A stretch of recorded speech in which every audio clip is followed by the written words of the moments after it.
Bismillahirrahmanirrahim. Alhamdulillah hamdan katsiran tayyiban mubarakan fih kama yuhibbu rabbuna wa yarda. Asyhadu an la ilaha illallah wahdahu la syarika lah wa asyhadu anna Muhammadan abduhu wa rasuluh sallallahu alaihi wa ala alihi wa sallama taslima katsiran amma ba'd. Ikhwatiddin a'azzakumullah. Alhamdulillah, syukur senantiasa kita panjatkan kepada Allah Subhanahu wa ta'ala yang telah memberikan kenikmatan yang tiada terhingga kepada kita semua. Pada kesempatan yang lalu telah dipaparkan bagaimana pandangan Fadilatul Syekh Muhammad bin Shalih Al-Utsaimin rahimahullah terkait kepada masalah hak-hak yang harus diberikan kepada anak. Di antara hak tersebut, setiap anak hendaknya mendapatkan pendidikan agama, pendidikan akhlak, yang itu merupakan tanggung jawab orang tua. Karena sesungguhnya ketika orang tua memenuhi tanggung jawabnya, menunaikan tanggung jawabnya dalam rangka memenuhi hal-hal yang sifatnya fisik, makanan, minuman, pakaian, maka orang tua pun lebih wajib lagi untuk memenuhi hal-hal yang sifatnya menumbuhkan keimanan. Perlunya seorang anak dirawat hatinya dengan ilmu, diberi konsumsi ilmu, keimanan, dan diberi rohnya dengan pakaian ketakwaan.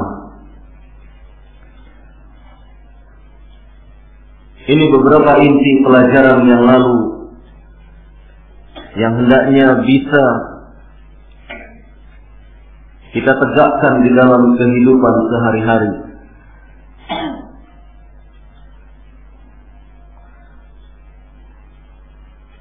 Dan beliau rahimahullah selanjutnya menyebutkan tentang hak-hak anak. Disebutkan oleh Fadilatul Syekh Muhammad bin Shalih Al-Utsaimin rahimahullah, wa min huquqil awlad ay yunfiqa 'alaihim bil ma'ruf min ghairi israf wala taqsir. Dan termasuk dari hak-hak anak-anak kita yaitu memberikan nafkah kepada mereka secara ma'ruf, dengan tanpa berlebih-lebihan, juga tanpa harus merasa kekurangan.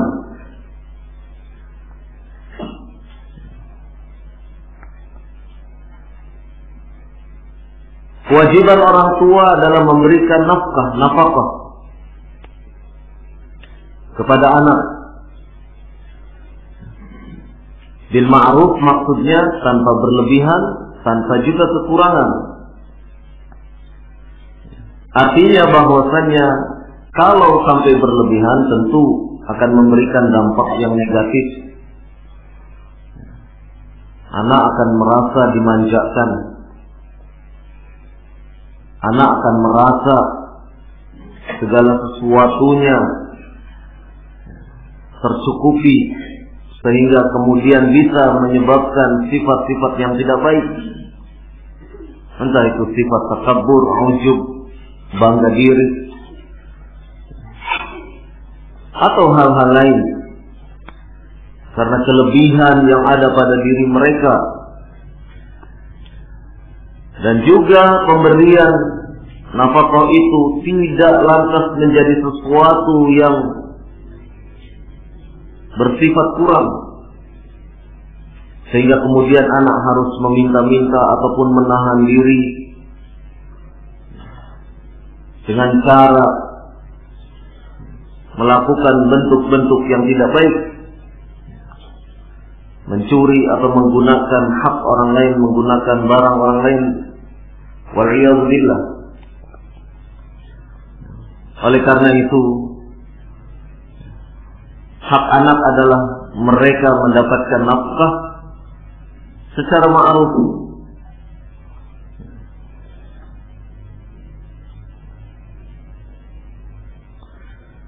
Qala li'anna dzalika min wajibi awladi 'alaihi wa min syukri ni'matillahi 'alaihi bima 'atahu mimman mal.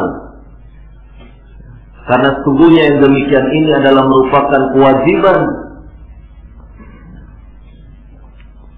atas diri orang tua terhadap anaknya,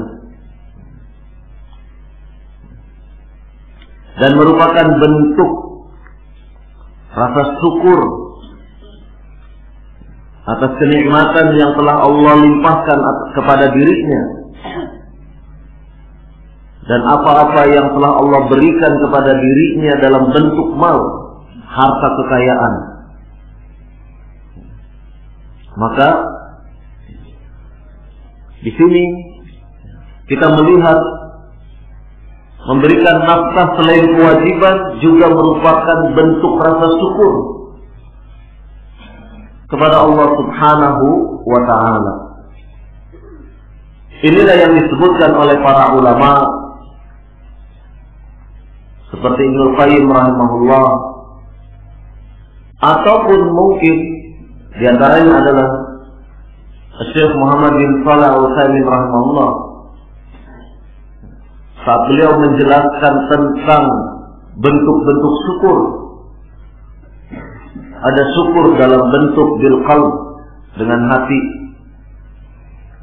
mengakui bahwasanya nikmat itu dari Allah, bukan semata dari kepandaian yang ada pada dirinya.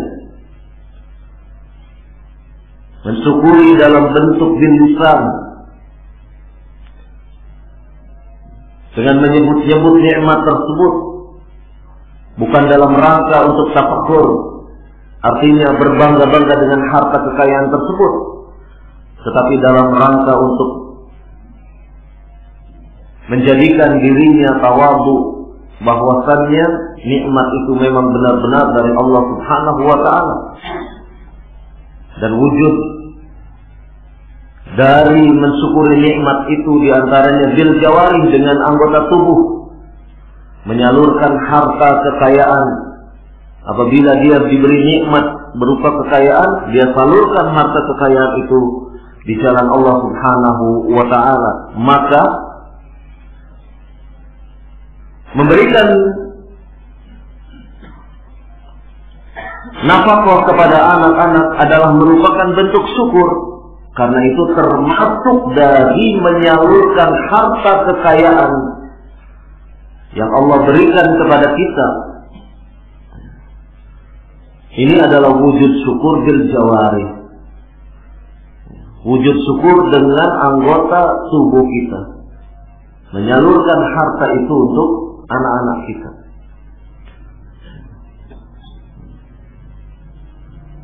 Wujud syukur atas apa yang telah Allah berikan kepada kita,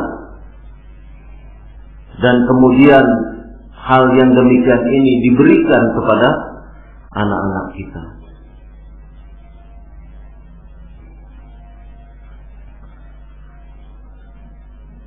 Qala wa kaifa yamna'uhumul mal fi hayatihi wa yabkhulu 'alaihim bihi liyajma'uh lahu fayakhudhunahu qahran ba'da mamatih. Maka bagaimana mungkin orang tua menahan harta mereka saat mereka masih hidup, dan mereka bersifat, orang tua tersebut bersifat bakhil, tidak mau memberikan harta itu kepada anak-anaknya harta itu hanya dikumpulkan, kemudian mereka mengambilnya secara paksa setelah orang tua tersebut meninggal.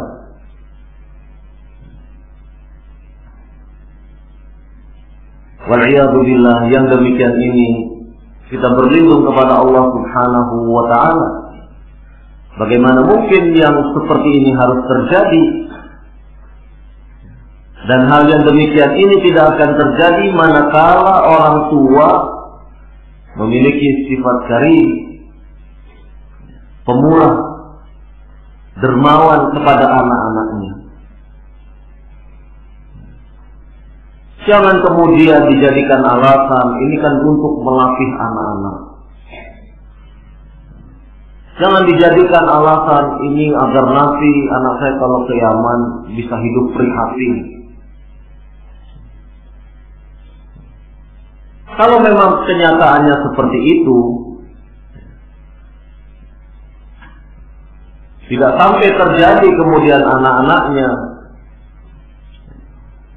sampai kemudian melakukan perbuatan-perbuatan yang tidak baik.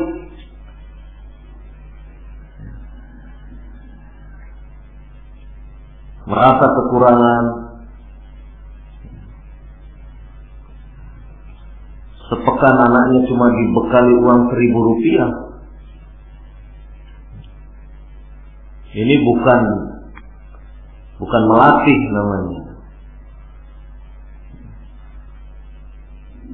Kalau melatih ya diberi uang secukupnya, diberi nasihat, bimbingan bagaimana cara menggunakan uang tersebut. Itu namanya melatih. Uangnya berkecukupan, tetapi dia dilatih untuk memanage uang tersebut.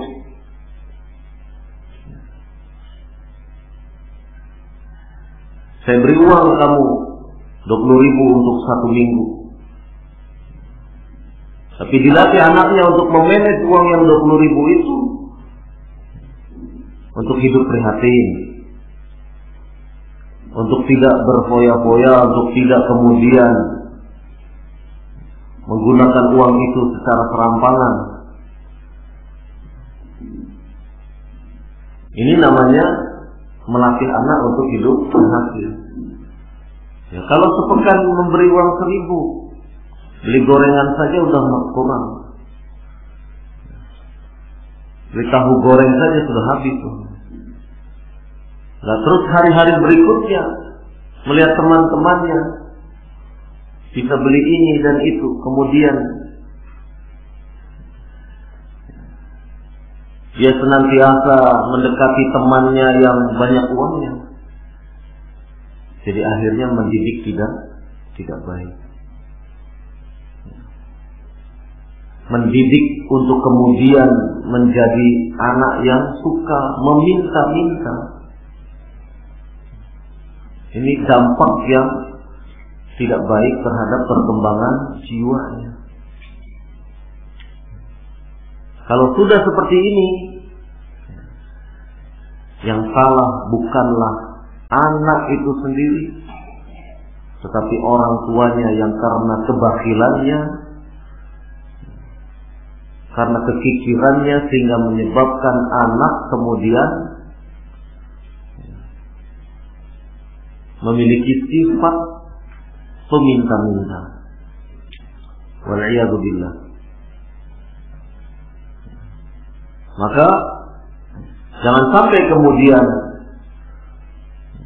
setelah meninggal dunia harta anak itu diambil secara paksa karena sifat bakhil dari orang tuanya. Yakinlah bahwasannya ketika rezeki kita disalurkan secara hak, diberikan kepada orang-orang yang memang berhak, diantaranya adalah anak-anak kita, yakin kalau Allah kelak akan memberikan ganti yang lebih baik. Allah akan memberikan lipatan, berlipat-lipat ganti dari apa yang kita nafkahkan untuk anak-anak kita. Apalagi harta yang kita berikan kepada anak-anak kita itu adalah dalam rangka anak thalabul ilmi. Ini adalah satu keutamaan yang besar. Menyalurkan dana, menyalurkan harta, nikmat dari Allah Subhanahu wa ta'ala untuk sesuatu yang sangat-sangat syar'i. Artinya sangat ditekankan di dalam agama, membekali orang-orang untuk salaful ilmi. Para salafun saleh menyediakan dana sekian dirham untuk anaknya, sana pergi, kamu harus kembali ke rumah. Kembali ke rumah setelah hafal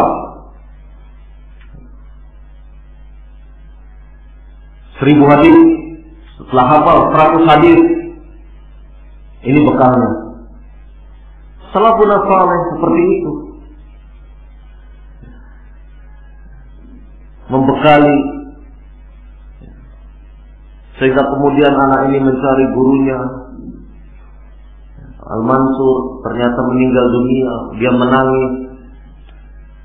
Kemudian ada seorang tua datang, kenapa engkau menangis? Saya disuruh oleh orang tua saya untuk mengambil hadis dari orang yang meninggal tersebut. Saya sudah dibekali uang. Kalau demikian, ikut saya. Hafalkan hadis ini, satu hadis hafalkan. Hafalkan hadis ini. Sudah sekian hari, baru anak itu bertanya, kamu siapa? Kamu setelah dapat sekian banyak hadis baru bertanya, siapa saya? Ternyata orang ini adalah gurunya Al-Mansur. Dia hanya selisih dalam rijal hadis, dia hanya terhalangi oleh Ikrimah dari Abdullah, hadis dari Abdullah bin Abbas, dari Ikrimah dan dari beliau. Baru kemudian Al-Mansur guru muridnya. Walhamdulillah malah mendapatkan guru dari orang yang dicarinya. Syahid daripada ini, orang tuanya membekali anak itu untuk thalabul ilm, mencari hadis. Seperti ini salafun saleh.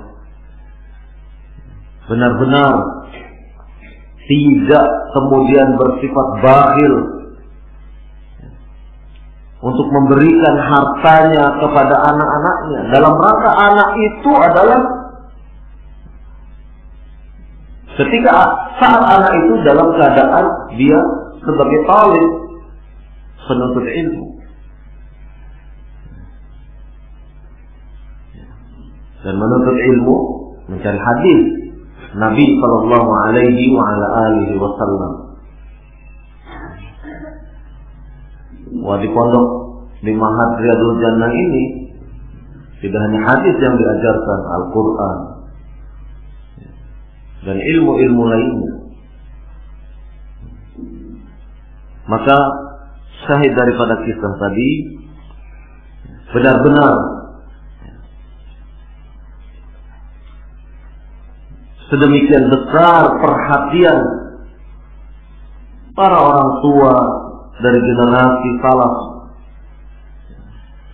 dalam membiayai anak-anak mereka. Dan itu tidak menjadikan kemudian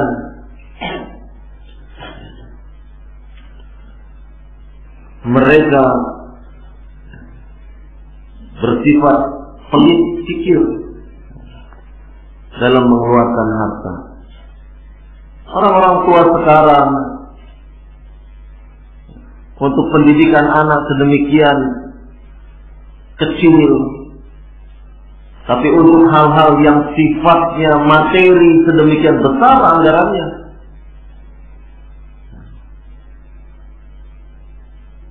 Bapak kok memberikan dana pendidikan untuk anak sekecil ini? Sudah mondok sehari anaknya di sini, sistem full day, pagi sampai sore anaknya di sini. Biaya bulanannya kok cuma 30.000, 25.000. Lah ini untuk makan siang saja sudah sangat kurang.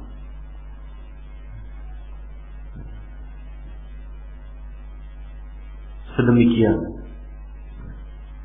kecil perhatian kita. Padahal ketika itu orang tuanya menginginkan anaknya menjadi anak yang soleh. Ini lebih kejam dari Adam Smith, pakar ekonomi, mengeluarkan modal sekecil-kecilnya dan mengeruk keuntungan sebesar-besarnya. Jadi biaya sehariah, biaya apa, sekecil-kecilnya, yang penting anak bisa belajar. Padahal kalau diteliti,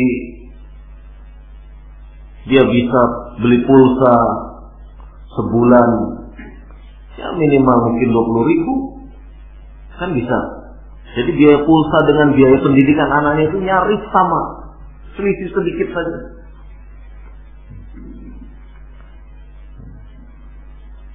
Ada lagi alasan orang tua, wah masalahnya saya harus banyak mencicil barang. Ya siapa yang harus mencicil barang? Ya saya harus kredit rumah, kredit mobil, kredit kulkas, kredit ini itu, kredit motor sampai suaranya masih bunyi dit.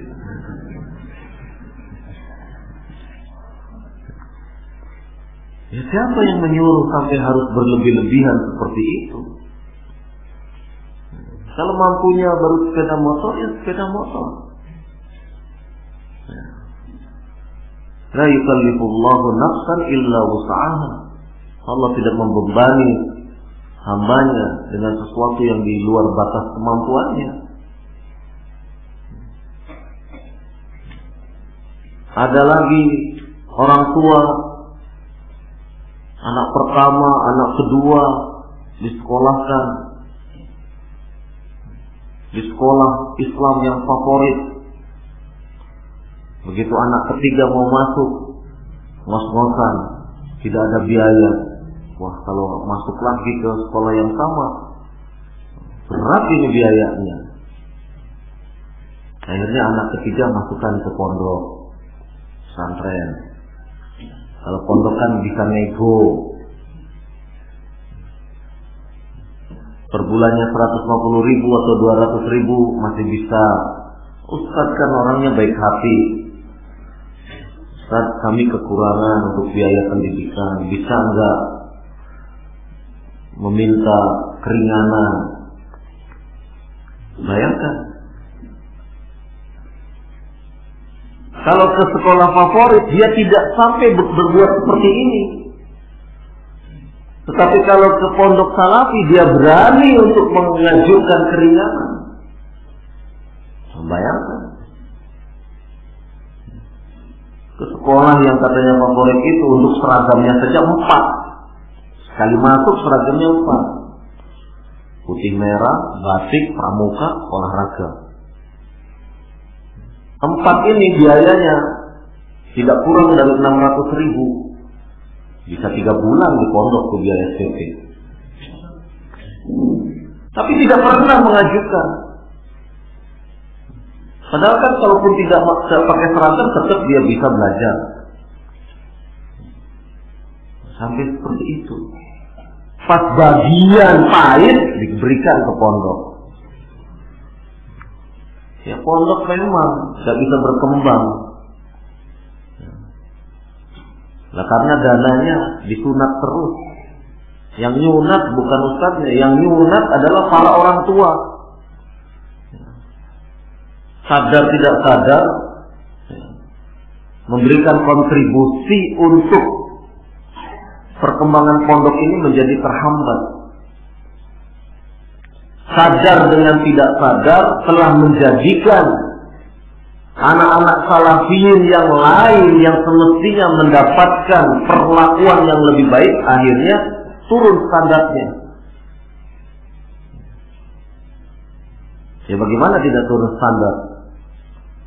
Misalnya ada 10 santri, yang 8 bayar penuh, yang 2 bayarnya kurang. Seandainya 10 orang ini semuanya bayarnya penuh, tentu pihak pondok akan memanage makanannya lebih bagus, kan gitu. Yang biasanya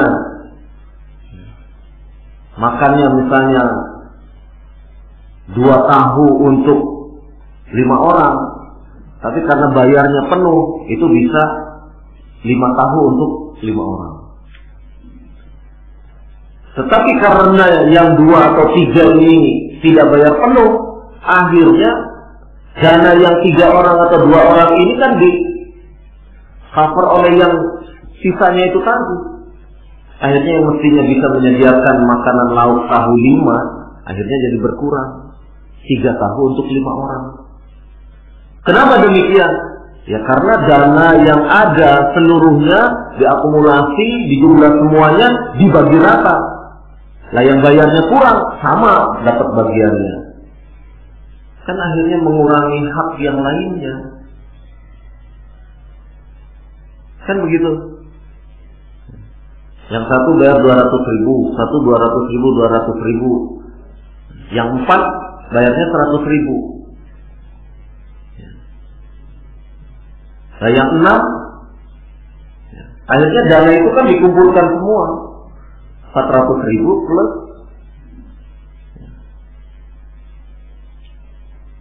dari 6 yang 200.000-an ini dikumpulkan semua. Bagaimana supaya cukup dalam 1 bulan? Pihak pondok ya sudah dibagi rata semua. Nah akhirnya yang dana dari yang kekurangan ini disubsidi oleh yang 200.000 yang membayar penuh ini. Kalau orang tuanya memang benar-benar tidak mampu, ma'dzur, artinya kita menerima hal seperti ini. Tapi kalau seperti tadi orang tuanya yang satu di sekolah favorit, yang 2 sekolah favorit, yang 3 kemudian seperti dibuang. Nah ini yang jadi masalah orang tua seperti ini. Kok tega-teganya memperlakukan pondok salafiyin seperti ini. Alhamdulillah kita menyelenggarakan pendidikan ini benar-benar bi'aunillah, karena dibantu oleh Allah Subhanahu wa taala, ditolong oleh Allah Subhanahu wa taala. Sehingga meskipun dengan dana yang sangat terbatas tetap bisa berlangsung pendidikan kita.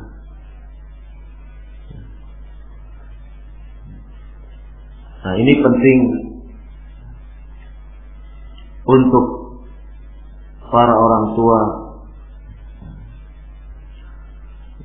memperhatikan tentang hak anak, menunjukkan kesungguhan untuk membiayai anak. Di Solo itu sampai ada kalau setiap awal bulan menyetorkan uang dalam bentuk recehan ribuan rupiah, ribuan semua. Selidik punya selidik, ternyata dia seorang pekerjaannya tukang beca, jadi setiap hari dia menabung uang ribuannya itu. Setiap hari dia sisihkan. Nah, orang yang seperti ini yang kita nggak tega untuk menerima uangnya. Kenapa? Dia sudah serius. Dia ingin anaknya belajar. Tapi dengan keadaan dia memaksakan diri. Ada lagi orang tua yang dia setiap hari ngantarkan anaknya bersepeda. Sepeda loh, sepeda ontel. Digenjot terus. Padahal jaraknya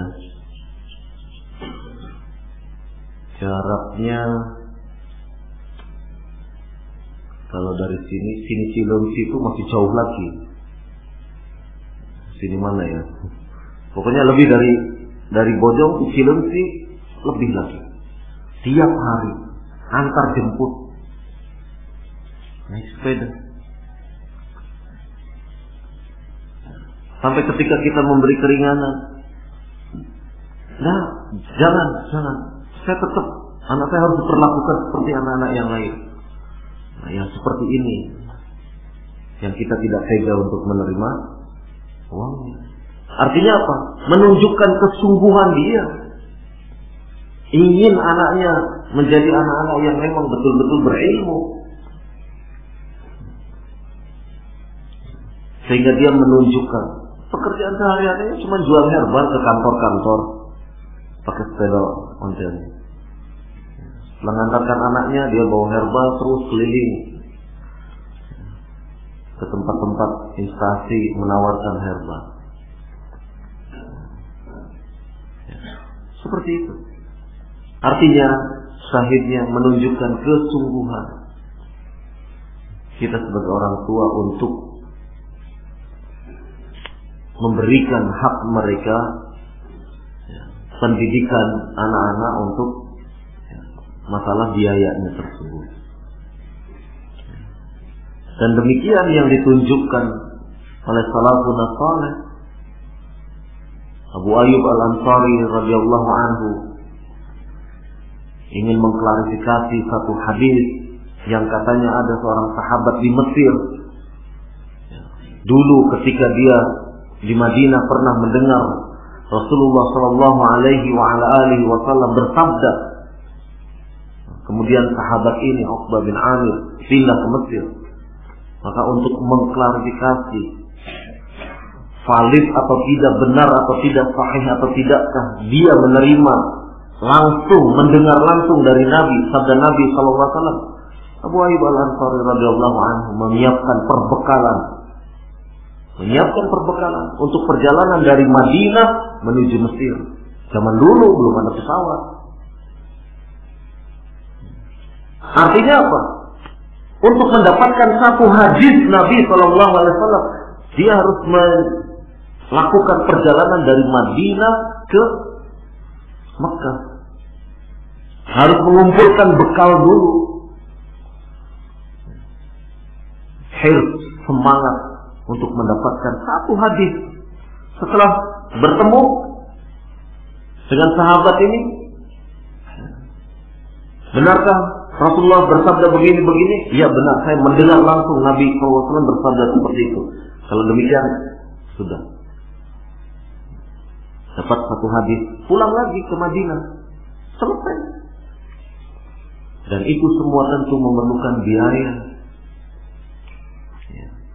Dan semuanya disiapkan dalam rangka untuk mendapatkan satu hadis Nabi Sallallahu Alaihi Wasallam. Disiapkan semuanya.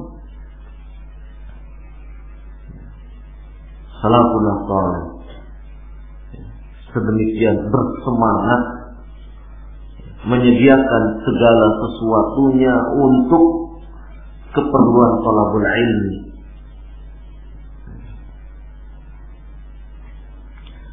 Maka di sini disebutkan hak daripada anak-anak adalah mendapatkan nafkah, mendapatkan nafkah. Yakinlah bahwasanya ketika kita menyalurkan rezeki untuk thalabul ilm, Allah akan mengganti dengan yang lebih baik dari arah yang kita tidak duga. Dari arah yang kita tidak suka. Yakin dengan seyakin-yakinnya, harta yang kita miliki digunakan untuk ibadah kepada Allah. Harta yang kita miliki untuk taqarrub ilallah. Harta yang kita miliki untuk fi sabilillah. Semuanya Allah ganti dengan yang lebih baik. Kadang-kadang benar juga cerita orang-orang tua. Kalau kita pergi haji gitu, jangan mikir biayanya nanti habis berapa. Sudah, siapkan dana, sudah. Tutup mata. Mau bayar berapa, kasihkan. Intinya apa? Ini karena sudah diniatkan dana ini memang untuk ibadah. Dana ini memang diniatkan untuk ibadah.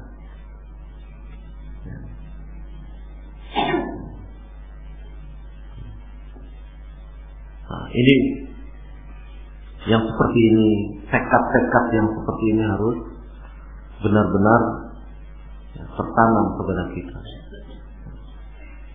Wa may yatawakkal 'ala Allah fa huwa hasbuh. Barang siapa yang bertawakal kepada Allah, Allah akan mencukupinya. Fayarzuqu min haitsu la yahtasib, dan Allah akan memberikan rezeki dari arah yang tidak pernah kita duga. Ini harus menjadi keyakinan benar, tertanam benar di dalam diri kita.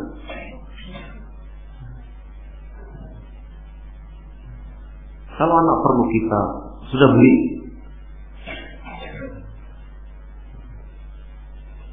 sudah. Harus fotokopi ini, fotokopi. Dananya mana? Sudah, jangan mikir dana, kamu mikirnya belajar. Begitu harusnya. Kamu sebagai anak mikirnya belajar. Uangnya mana, Bi? Jangan pikir uang. Uang urusannya habis. Kamu belajar. Itu artinya mengajari anak untuk bagi tugas. Tugas memenuhi biaya pendidikan anak ada pada orang tua. Tugasnya anak belajar yang baik. Sehingga tidak kemudian anak merasa, wah nanti kalau ada biaya lagi, ya, nanti apiku mengeluarkan uang lagi. Tapi pinjam saja. Ya. Nah, yang seperti ini ya, harus dihindari. Biasakan anak senang untuk memiliki kitab sendiri, merawat sendiri kitab itu. Didik mereka mencintai tulisan-tulisan karya para ulama. Ini pendidikan. Jangan dikira anak kita disuruh beli kitab itu sekedar beli kitab, tapi mendidik mereka, menghargai karya para ulama. Dan kita yang memenuhi semua kebutuhan tersebut. Jangan sampai kemudian uang itu atau dana tersebut dipaksa diambil. Ya. Sebagaimana kisah Hindun bintu Utbah, ya, mengambil uang dari suaminya, dan Nabi SAW tidak melarangnya. Ambil secukupnya karena itu adalah hak istri dan anak-anaknya. Ambil secukupnya. Kalau suamimu bakhil, ambil saja tanpa sepengetahuan dia. Loh, itu mencuri, bukan mencuri. Karena memang itu haknya. Ya. Karena memang haknya. Kalau ada istri nanti tiba-tiba kantong kok kemarin ada 50 ribuan. Bu.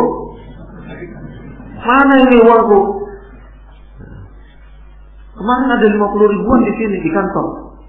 Iya Pak, itu kemarin beli tempe, beli tahu, beli beras. Oh nggak bilang-bilang. Nah, sudah bilang berapa kali? Masa harus bilang terus setiap hari? Bapak mengerti, Bapak punya kewajiban setiap hari itu memberi berapa. Nggak usah kami yang meminta, kan begitu.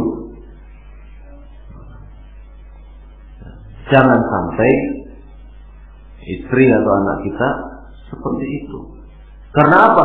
Karena haknya tidak dipenuhi. Dan itu dibolehkan. Saya bukan ngajari umat mencuri loh ini. Nanti wah ini Ustaz kok ngajari yang tidak baik. Bukan, memang ada contohnya dari yang dulu. Hindu bintu Utbah itu radhiyallahu anha mengambil uang dari persediaan yang disiapkan oleh suaminya sekedar mencukupi untuk dirinya dan anak-anaknya, itu dibolehkan. Karena itu memang menjadi haknya dia, haknya anak-anak. Kita jangan sampai seperti itu. Berikan yang sesuatu yang menjadi haknya, berikan memang sesuatu yang menjadi kebutuhannya. Nah, kalau semua sudah dipenuhi ternyata masih seperti itu, ya itu baru namanya tindakan kriminal, tidak baik, tidak terpuji. Ya.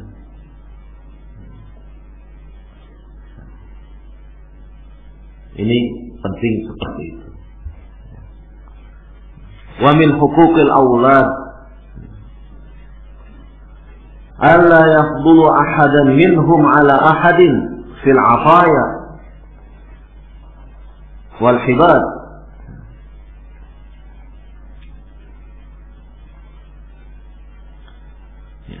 Dan termasuk daripada hak anak adalah memberikan,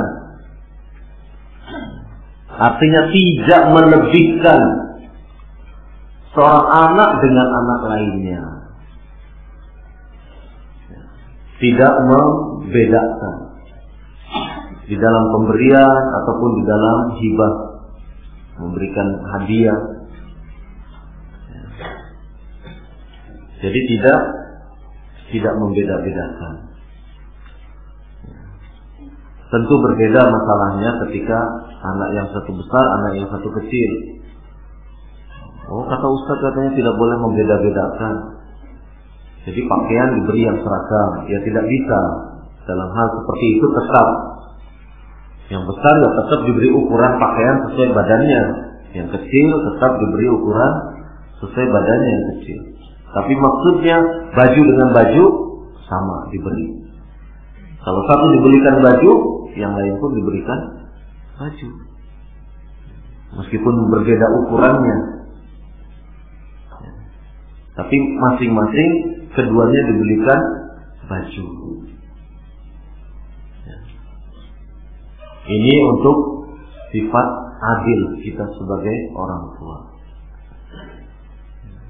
Ya, seperti tadi yang satu di sekolahan favorit, yang satu di pondokan kesan.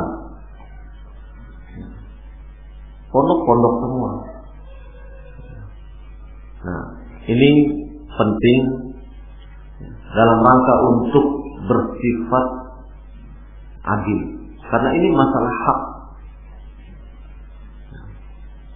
Ketika kita memberi hibah sesuatu kepada anak, anak yang lain pun diberi.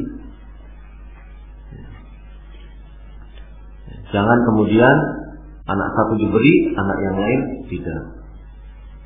Yang satu dilarang, yang satu dibolehkan. Penting untuk memahami kondisi yang seperti ini, karena dampaknya akan berbahaya, akan menimbulkan kecemburuan di antara orang yang menerima hadiah dari kita, di antara anak yang menerima pemberian dari kita. Yang satu diberi, yang satu tidak. Ini akan menunjukkan kepada apa yang ada di depan anak-anak, menunjukkan bahwasanya kita bersifat mengutamakan salah satunya. Yang demikian tidak baik, akan memberikan dampak pendidikan anak kepada yang tidak baik. Anak akan merasa diperlakukan tidak adil, jadi cemburu dia. Abi kok senangnya dengan kakaknya misalnya. Jangan sampai kita memiliki sifat seperti itu. Apalagi sampai membanding-bandingkan, kamu itu lihat tuh kakakmu sudah bisa ini, kamu ini. Nah, ini juga tidak baik. Fattaqullah mastata'tum, orang bertakwa kepada Allah Subhanahu wa taala, kepada Allah Subhanahu wa taala itu sesuai dengan kemampuannya. Masing-masing anak memiliki kemampuan yang berbeda. Individu per individu memiliki kemampuan yang berbeda. Satu anak mungkin cepat dalam hafalan, tapi satu anak agak lambat. Tapi dalam hal cara berpikir, dalam hal membuat keputusan, yang lambat hafalannya ini lebih mantap kalau memberikan saran, memberikan masukan. Satu dengan lainnya memiliki kelebihan dan kekurangan. Jangan kemudian kita melakukan penyikapan yang menimbulkan akhirnya kecemburuan. Karena yang demikian ini akan menimbulkan sesuatu yang tidak baik bagi anak-anak. Oleh karena itulah, termasuk hak anak adalah tidak direndahkan satunya dan tidak diutamakan yang lainnya. Ini penting. Sehingga dengan demikian kita bisa menyikapi permasalahan-permasalahan yang ada di antara anak-anak, khususnya masalah pendidikan, itu bisa diselesaikan dengan sebaik-baiknya. Mungkin itu saja dulu yang bisa Anda sampaikan pada kesempatan pagi hari ini. Mudah-mudahan bermanfaat, dan atas segala kekurangan, keterbatasan dalam penyampaian ini saya mohon maaf yang sebesar-besarnya. Subhanakallahumma wa bihamdik, asyhadu an la ilaha illa anta, astaghfiruka wa atubu ilaik. Wa sallallahu ala nabiyyina Muhammad walhamdulillahi rabbil alamin.